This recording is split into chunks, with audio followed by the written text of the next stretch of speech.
দাদা ভাইরা সকলকে আনন্দিত জয়। আপনারা সকলেই জানেন এবং আমিও শুনেছি, যদিও আগে শুনেছি, আজকে আবার প্রত্যক্ষভাবে সেটাতে যোগ হয়ে আবারও অবগত হলাম।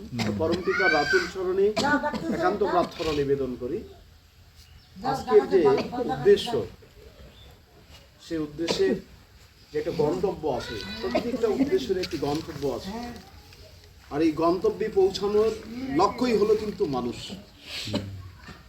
কারণ রামকৃষ্ণ বলছে জীবনের উদ্দেশ্য হচ্ছে ঈশ্বর দর্শন, ঠিক তেমনই তার শিক্ষা জীবনেরও একটা কিন্তু উদ্দেশ্য আছে, সেটা আর্টের সঙ্গে যুক্ত আছে, এটারও একটা উদ্দেশ্য, একটা লক্ষ্য আছে, কিন্তু সেই গন্তব্যে যাতে সে পৌঁছাতে পারে সেজন্য প্রভুর চরণে একান্ত প্রার্থনা নিবেদন করছি। তো কথাটি হচ্ছে এই, আজকে একটি বিষয় লক্ষণীয় আছে, সেটি হলো যে যাকে কেন্দ্র করে আজকের এই প্রার্থনা, তার নাম হচ্ছে তপব্রত রায় তপু, তার বাবার নাম হচ্ছে রতনচন্দ্র বর্মন। দেখুন একটা দৃষ্টান্ত দেব, দৃষ্টান্ত হচ্ছে মহাভারতে আপনারা দেখেছেন, মহাভারতে দ্রোণাচার্য যিনি আচার্য ছিলেন, দ্রোণাচার্য গুরু দ্রোণাচার্য অস্ত্র বিদ্যায় পারদর্শী ছিলেন, যিনি যার মতো আর কেউ ছিল না সেই কুরুক্ষেত্রে রণাঙ্গনে দাঁড়িয়ে। সেই দ্রোণাচার্যের সন্তানের নাম কি? অশ্বত্থামা। সেই দ্রোণাচার্যের একমাত্র পুত্র অশ্বত্থামা। এই অস্ত্র বিদ্যাটা কে শিখিয়েছিলেন বলেন দেখি? সাক্ষাৎ তার পিতৃদেব দ্রোণাচার্য, তিনি তার সন্তানকে অস্ত্রবিদ্যা শিখিয়েছিলেন এবং সর্বোত্তম বিদ্যা তাকেই দান করেছেন, আর কাউকে করেনি। অর্জুন ছিল কিন্তু অর্জুনকে করেনি। হ্যাঁ, সে বিশ্বের শ্রেষ্ঠ ধনুধন হয়েছিল, কিন্তু তাকে সর্বোচ্চ বিদ্যা দান করেনি।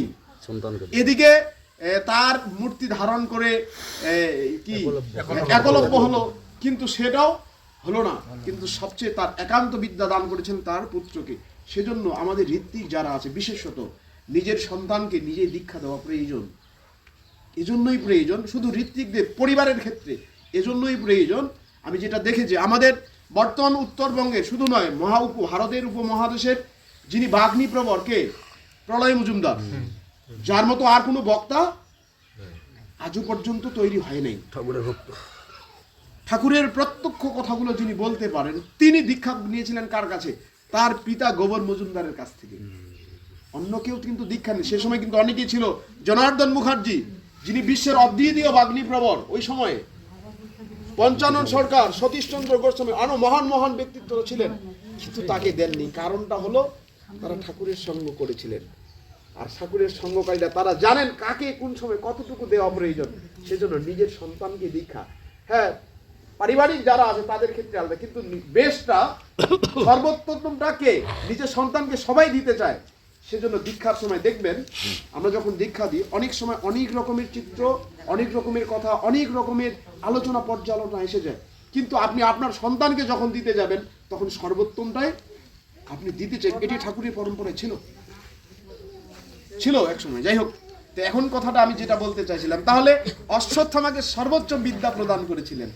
আর ওই যে দাদা রতনদা, তার যে সুনাম, তার যে বর্তমান যে পরিচিতিটা আর্টের, তাহলে তার সন্তান কিন্তু শিখেছে তার পিতার কাছ থেকে, ঠিক কিনা? না হলে কিন্তু ওই এত বড় হতে পারতো না, এটি কখনোই সম্ভব নয়। কারণ হলো আমাদের যেটা সনাতন ধর্ম যেটা বলছে, পিতৃদেব ভব, মাতৃদেব ভব, আচার্য দেব ভব। পিতা মানে কি? পিতার কাছ থেকে শেখা হয়েছে। মাতা মানে মাতার কাছ থেকেও শেখা হয়েছে। তারপরে বলা হচ্ছে আচার্য দেব ভব, তারপরে গুরুর কাছ থেকে সে বিভিন্ন স্কুল কলেজ বিভিন্ন জায়গায় সে শিখছে। তাহলে বাবা মায়ের কাছেও সে শেখাটা কিন্তু হয়েছে। সেজন্য মূল কথাটি হচ্ছে যে আচার্য মানেই হচ্ছেন আমাদের পুরুষোত্তম, আচার্য মানেই হচ্ছে গুরু, আচার্য মানেই হচ্ছে ইষ্ট দেবতা, আর তাকে আমরা স্মরণ মনন করেছি। যে কথাটা তপু বলেছিল, আমাদের যে প্রার্থনার যে ক্রমটা, সেখানে বলা আছে এই আমি তোমার তুমিরই উৎক্ষেপ। যদি আমি পরমপিতার সন্তান হই, তাহলে তার যে শিক্ষাটা, এই আমি তোমার তুমিরই উৎক্ষেপ, রক্ত মাংস সংকুল এই উদ্ভাসিত, এই আমি তোমার তুমিরই উৎক্ষেপ, আমার সেখান থেকে কিন্তু আসা হয়েছে। এখান থেকে আমার আশাটা হয়নি, আমার আশাটা হচ্ছে ওইখান থেকে আমি ক্রমান্বয়ে একটু একটু করে বেড়ে উঠছি। সেজন্য বক্তব্যের সার হচ্ছে এটাই যে ইষ্ট যিনি রক্ত মাংস সংকুল হয়ে এই ধরাধামে এসেছেন, একমাত্র একম এক অদ্বিতীয় স্বর্ণম, যিনি এক এবং অদ্বিতীয়, দ্বিতীয় কোনো আর পথ না, অন্য পন্থা, আর অন্য কোনো পথ আমাদের মাঝে নাই। একমাত্র পথ, একমাত্র অবলম্বন, একমাত্র ভরসা হচ্ছেন একম এক অদ্বিতীয়ম। সে এক অদ্বিতীয়র মূর্ত বিগ্রহ, মূর্ত প্রতীক যিনি ঠাকুর অনুকূল চন্দ্র, সে তার যে ইষ্ট চেতনা এইটাকে গ্রহণ করে, এইটাকে স্মরণ মননের পাশাপাশি তাকে গ্রহণ, তাকে মনন, তাকে চিন্তন, তাকে ধ্যান, এটার পাশাপাশি তার যে শিক্ষাটা এটি ক্রমান্বয়ে বেড়ে উঠুক। পরম পিতার রাতুল চরণে এই প্রার্থনা নিবেদন করে কথা বাড়াচ্ছি না। কথাটি হচ্ছে এই, সব কথার সার কথাই হচ্ছেন যে লক্ষ্য বাধার দগ্ধ ভুলি, লক্ষ্য বাধার বিঘ্ন ধুলি, কর্মকুশল তরিত রাগে, যেথায় তোমার গুরুর আদেশ সেথায় তোমার সিদ্ধি জাগে।